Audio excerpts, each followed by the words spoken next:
Permit me to introduce myself. I am Phineas J. Fudley, man of letters. And I'm a Booker G. Crashaw. Man around the far turn, no doubt. Oh, you're going to talk yourself right into a punch in the nose if you're not careful.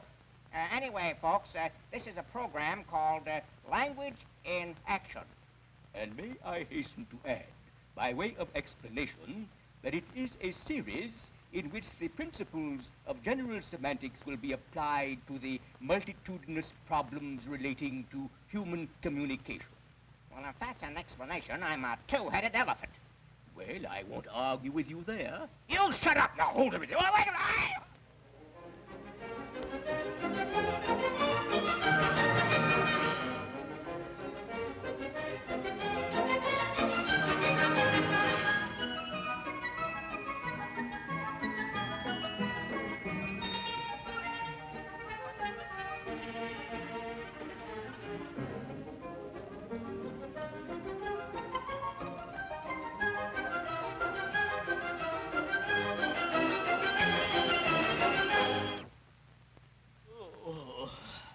These little talks with Crashaw always leave me quite exhausted.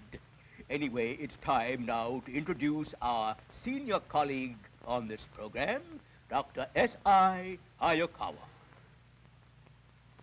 Thank you, Mr. Fudley. Thank you, Mr. Crashaw, for your very skillful and graceful introduction.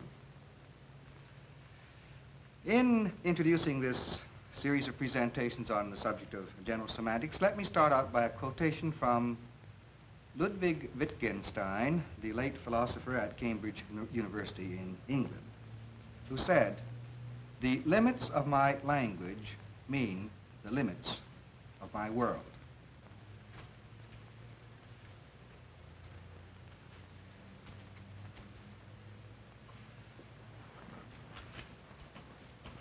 Let me see if I can explain what this means in terms of a practical example. Let's imagine two men standing around an automobile, and the hood is lifted up, and they look inside. One man looks under the hood and says, "What's that mess in there?" Now, let's say he is totally unfamiliar with mechanics, and therefore all he can see is a jumble of things which he calls a mess. That's his linguistic way, machinery, for describing what he sees. On the other hand, the other man looks into it and says, "Why, there's the engine, it's a V8 engine, and there's the generator, and there's the fan and the fan belt, and so on." In other words, he has an entire vocabulary for discussing the insides of that engine hood, and he knows what those words stand for. And would you not say about these two men, then, that one is, his world is limited in the sense that not only has he no words to talk about that engine, but he's also, therefore, incapable of thinking about it, while the other person, of course, has a vocabulary, and he knows what that vocabulary stands for, and therefore his world includes the entire insides of that automobile, which are familiar territory to him. And is it not true, too, that thinking is very largely a process of talking to oneself in words? The first man has no words with which to think about the insides of that car, whereas the other person has a vocabulary and therefore is able to think on this particular subject. So I submit again, is not thinking very much a matter of talking to oneself? Professor Elwood Murray at the University of Denver tells this following story to illustrate this point. He says that two men were once engaged. One was selling a house to the other. And the deal was just about closed when the prospective buyer said, "There's one last question I'd like to ask before I close this transaction." And the other fellow thought for a moment and said, "Okay, I'll knock off $1,000. Whereupon the prospective buyer said, "That's a deal. What I was going to ask you, I wasn't going to argue about the price, was whether you'd throw in the draperies at the other price, but never mind that now. I can buy a lot of draperies for $1,000. All of this is to suggest that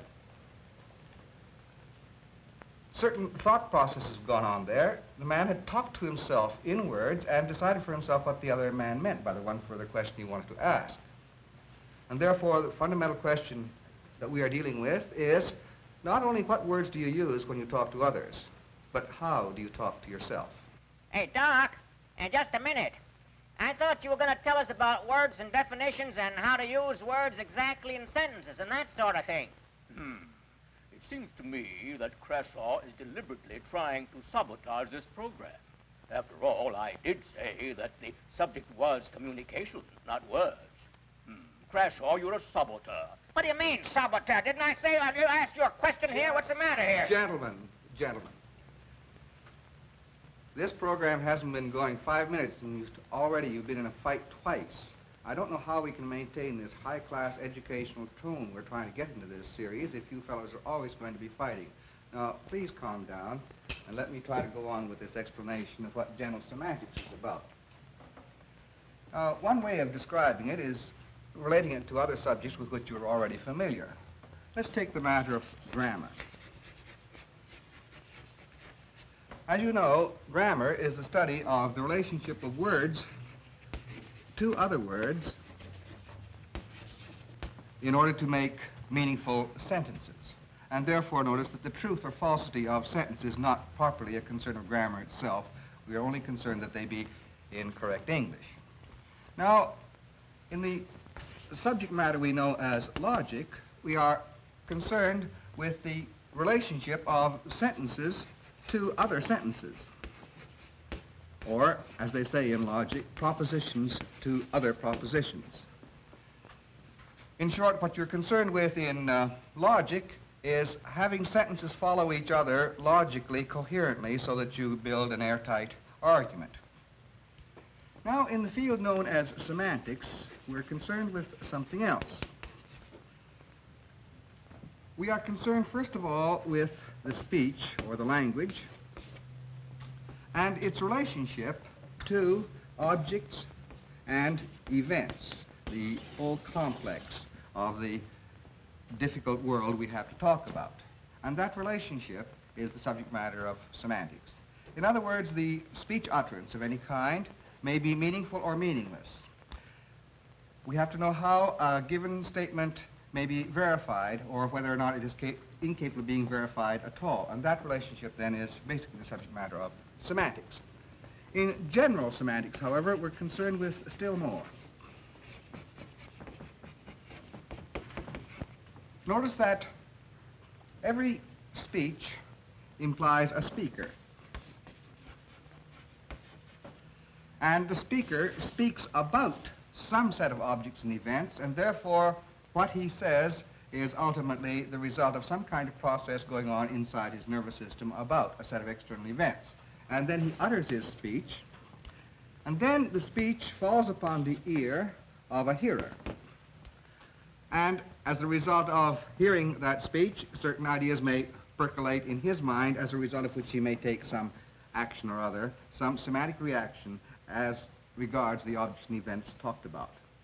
And this then complicated relationship of speaker to, or let's say, of objects and events to speaker, to speech, to listener, and his semantic reactions and how they affect the world again, this entire complex relationship in the act of communication is what we mean by general semantics.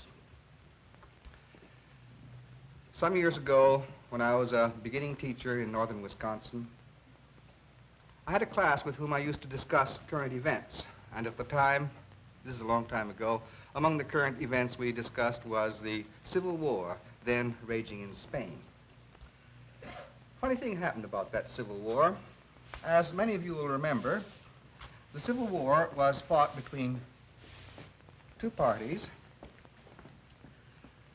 First, there was the government of Spain, and the government army was known as the Loyalist Army. But because the government was a socialist government, it was these troops were also called the Socialists, and because they were socialists, they were also called Reds. Let's put quotation marks around all these to indicate that these are various names that the same side had in this Civil War. As opposed to them was the force of Generalissimo Franco, and because of his kind of political philosophy. His group was known as the Nationalists. But since they were in rebellion against the government, they were also called rebels. And again, because of their philosophy, they were also called fascists. Let's put quotation marks around all these terms again. The funny thing that happened with regard to my students was this, is that they did not really pay much attention to what these words stood for. They were much more moved by how they sounded. Notice that socialists, Reds, rebels, fascists all sound like bad guys according to prevailing orientations. And therefore, they had the Civil War set up entirely wrong in their minds. They felt that socialists, Reds, or rebels, or fascists were fighting against a government led by Franco of loyalists and nationalists. This is how they got the whole thing mixed up. Now, it seems to me that the world is a complicated enough place to understand without adding to the confusion by improper semantic reactions to the words we hear and use. Dr. Hayakawa, I understand your point perfectly, yet I can't help but make a slight protest here. You see, people at my general level of education are simply not troubled by the kind of verbal confusion you've been describing. On the other hand, people like Crashaw could profit quite a bit from what you've been saying. Yeah? Well, I've been listening pretty close to what the doc's been saying myself, and I've got a little question to put to you. Anything at all, old man, anything at all. What may I help you with? Well, you said that somebody as educated as you can't be misled by words, right? Yes, that's perfectly right, Crashaw. Well, then tell me, you overstuffed piece of driftwood, what kind of toothpaste do you use? Toothpaste? Well, let me see. I use double-duty Dentadent. Double-duty what? Dentadent? The toothpaste with the activated cobalt ingredient that literally mushrooms decay away. Oh, my aching molars. And you've not been misled by words, huh? Hey, Doc, I think Fuddley here needs a general semantics overhaul. Well, Crashaw, maybe you're right. Maybe he does need an overhaul. On the other hand, Crashaw, I don't know that you're so faultless yourself in your semantic reactions, and maybe I wouldn't get too arrogant about them if I were you. Let me go back to the idea with which I started the presentation tonight, namely Wittgenstein's statement that the limits of my language mean the limits of my world. And I think I've made it clear by now that by language, I do not simply mean words and vocabulary, but our whole set of reactions to both the words we hear and the words we use to ourselves. And this pattern of responses, this pattern of meaningful actions and behaviors and emotions we go through as the result of language, this is a central preoccupation in the field of general semantics. And insofar as we limit our reactions to words through automatic or trigger reactions, we also limit our world. By automatic or trigger reactions, I'm referring to what people ordinarily call prejudice. And you are all familiar with the fact that there are people who react to a single word as if it gave complete insight into that which the word stands for. For example, well, think of the words that arouse prejudices. Take a word like labor union, or a word like lawyer, capitalist, socialist, Negro, executive, Democrat, Republican, Texan, communist. And if you don't think people are governed by sort of trigger reactions to these things, I would suggest that some of you men try the following experiment. Next time you've been out of town on a business trip, try saying something like this. When I was in New York, I had dinner with the most beautiful chorus girl. You'll get a reaction at once. And after you get the reaction, you can add, and her husband and 2 children. Of course, people have these pattern signal reactions, and they have them all over the place. Now, the fact is that if you have one single reaction to everybody called a lawyer, when actually lawyers are very, very, very different from each other, you narrow down the possibilities of your world to one where there might be thousands. Language is abstract. Every abstraction stands for myriads of possibilities, and in our trigger reactions, in our automatic or signal reactions, we reduce those myriad of possibilities to one. And thereby, if we have many signal reactions, what we do is to reduce our world to relatively few categories and patterns of response. And insofar as we do so, we become less flexible, less open-minded, and therefore less able to cope with the complex problems that are presented to us for solution in this modern world. Hey, Doc, at the risk of being called a saboteur again, I got a question. I mean, can you draw me a picture?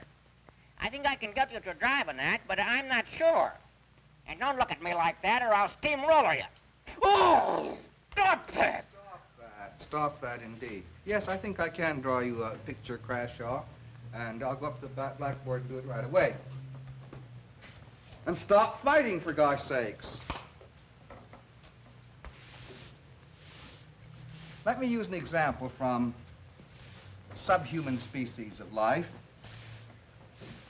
and describe to you a little experiment.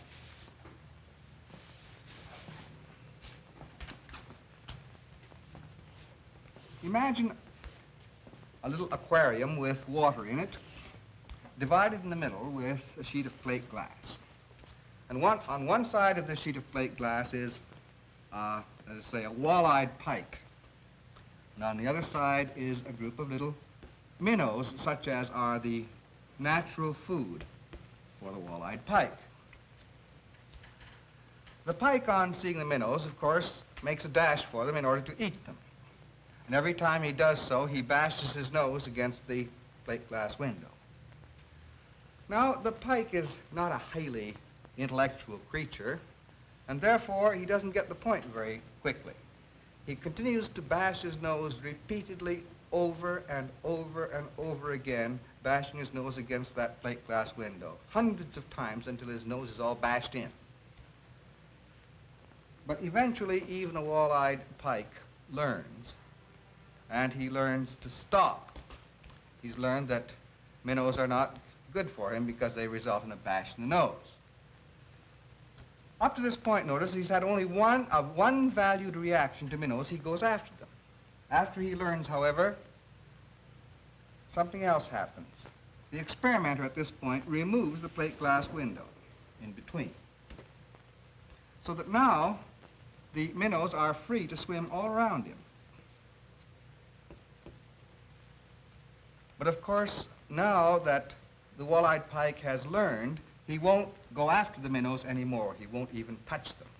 And so, with minnows swimming all around him, so that there's plenty to eat, the pike can starve to death. This is what I mean by one valued reaction. At one time, he had a one valued reaction to minnows that he always went after them. After he's learned he has another one valued reaction, he never goes after them. And this I call a one valued reaction system. Now, some people have what might be called two-valued systems. And I'm sure you must all know people like this. That is, the whole world is for them divided into blacks and whites, good and evil, in a clear two-valued way with no gray shades, no intermediate shades in between. For them, let us say, all their acquaintances are divided into people whom they just love and people whom they just hate. If they are Republicans, then they love Republicans and they hate Democrats. If they are thinking about girls, there are nice girls and then there are all the other kind who are not nice. There are only two categories for all possible experiences. And so if a new subject is brought up, whether it's the Boy Scouts or the United Nations or the Red Cross, they have to know if it's a good thing, in which case they'll support it, or a bad thing, in which case they'll oppose it. And so we have this two-valued reaction system, then, in which everything is good or evil, and there's nothing in between.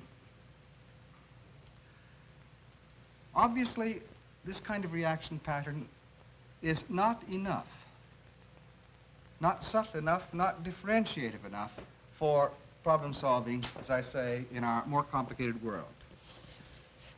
Using then this mathematical symbol, which means infinity, let's talk about an infinite valued reaction system, such as a human being ought to have. As I said, a human being's environment is extremely complicated, not only because we have the entire world of people and things and symbols to react to, but also because in place, time, and circumstances, all these things undergo change. And therefore, human reaction pattern, first of all, involves hundreds, if not thousands, of different categories of things to react to. Lawyers, labor unions, women, foods, social institutions, weapons, laws, etc., through an infinity of things. Not only that, symbolizations of all these things, so that we have not only value, but we have symbols of value. We have not only social status, but symbols of social status. We have not only people, but pictures of people. In other words, the world is quite complicated. So let's take this matter of lawyer again. As I said earlier, all lawyers are different from each other, and therefore a reaction pattern that gives you only one reaction to all lawyers is absurd and unnecessarily limited. There's lawyer 1, lawyer 2, lawyer 3, and so on, each of them calling for an appropriate reaction instead of simply a signal reaction to the simple term lawyer. The thing becomes even more complicated than that, because any individual lawyer may undergo, in the course of time, changes of mood, changes of capacity, changes of ability, so that even an individual abstraction like lawyer 3, the individual lawyer we're talking about, calls for an indefinite number of differentiated, subtly discriminative responses. And if we do not have that entire repertory of discriminative responses for all the things we talk about, think about, hear about, we do not have the reaction patterns adequate to living in our world. Ideally, we should have an infinite valued pattern of reactions, therefore, and possible reactions to our world. Crashaw, must you nod your head that way? It's a sure sign that you don't understand a thing you're hearing. Anyone who does that sort of thing is a fool, pure and simple. Oh, is that so? And just what makes you think I didn't understand what the doc was saying? I've already told you. You were nodding your head. I once talked to a man for a half an hour, and he was nodding his head all that time. I was almost flattered until I overheard him telling someone that he didn't understand a word I said. Yes, sir, I tell you that head nodders are frauds. Don't you call me a fraud. You're a fraud yourself. Now, hold it. Break it up, gentlemen. Break it up. Talk about your undifferentiated reactions. You see one person nodding his head who doesn't understand, and therefore you conclude that everybody who nods his head doesn't understand. This is precisely what I mean by an automatic or undifferentiated reaction. And therefore, you be very careful whom you call stupid. You see, stupid? And as for you, Crashaw, everything he says you lose your temper at. That's another undifferentiated reaction. And whatever you say, you lose your temper at, and that's another undifferentiated reaction. And this is precisely what this program is about. Stop having these undifferentiated reactions. Do you get it? Okay.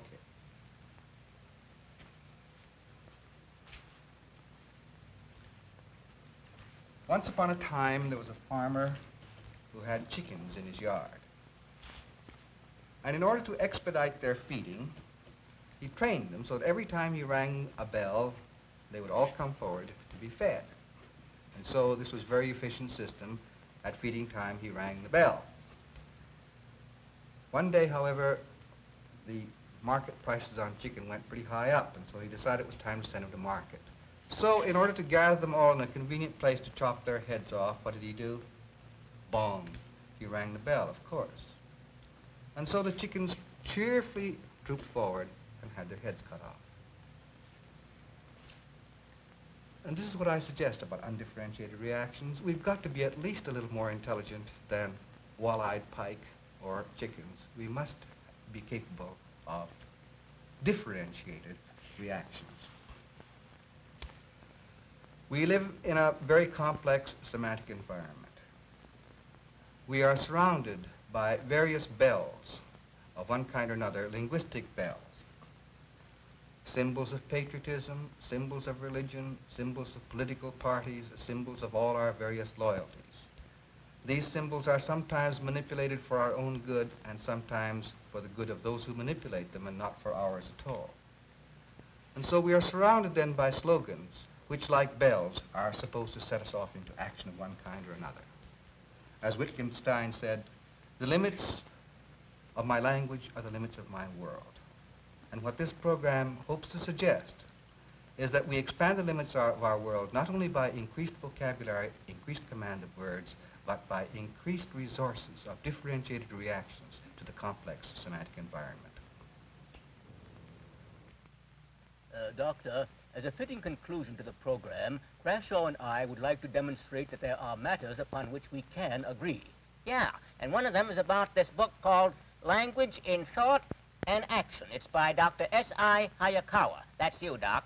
The book's all about how men use words and words use men, and it would be a good thing to read the book along with these programs. Well spoken, Crashaw. Our second point of agreement also concerns a book, and this one is a selection from the best articles from the magazine, etc., a review of general semantics. The book is entitled Language, Meaning, and Maturity. Both the magazine and the book are edited by the aforementioned Dr. S.I. Hayakawa.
This is National Educational Television.